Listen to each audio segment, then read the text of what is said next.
નમસ્કાર. ચેકપોસ્ટ લાઈવમાં આપનું સ્વાગત છે.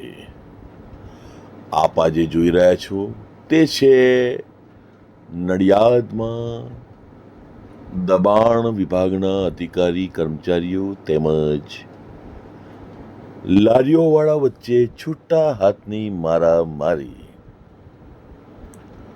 ખૂબ જ ગંભીર બાબત છે કે ચાલુ રોડ ઉપર આ રીતે મારામારી એ શોભે નહીં.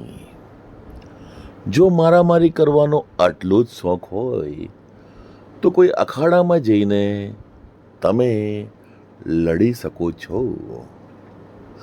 આ બાબતે તમે ખેલ મહાકુંભમાં પણ ભાગ લઈ શકો છો.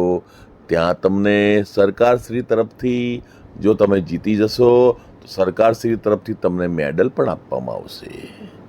પણ તમે તમારી શક્તિનો દુરુપયોગ આ રસ્તા ઉપર કરી તમારી શક્તિને શા માટે વેડફો છો?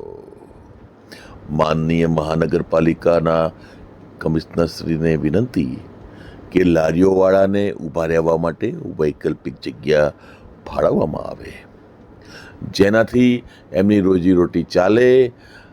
કોઈ પણ બાપ હોય કે મા હોય, ઘરમાં બાળકો હોય, ભૂખ્યા ટળવળતા હોય તો કોઈ પણને પણ ગુસ્સો આવે.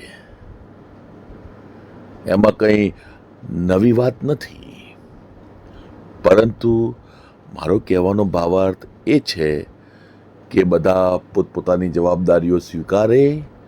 ભારત દેશને આગળ વધવાનું છે, ગુજરાત રાજ્યને પણ આગળ વધવાનું છે. પ્રગતિ જોઈએ છે. પ્રગતિ કોને નથી ગમતી? વધુ ને વધુ પ્રગતિ થાય ગુજરાત રાજ્યની, તે જ દરેક નાગરિકની મનની ઈચ્છા છે. તો આ શા માટે આવી રીતે રોડ પર લડવાની જરૂર પડી? શા માટે મારામારી કરવાની જરૂર પડી? એનું મૂળ કારણ છે મહાનગરપાલિકાના અધિકારીઓની નિર્ણય તાત્કાલિક ધોરણે નહીં લેવાની નિષ્ક્રિયતા. તમે જો આ લારીઓવાળાઓને ઊભા રહેવા માટે વૈકલ્પિક વ્યવસ્થા 4-5 મહિના પહેલાં જ કરી આપી હોત તો આ ગઈકાલનું ઘર્ષણ થાત નહીં. જય હિન્દ, જય ભારત.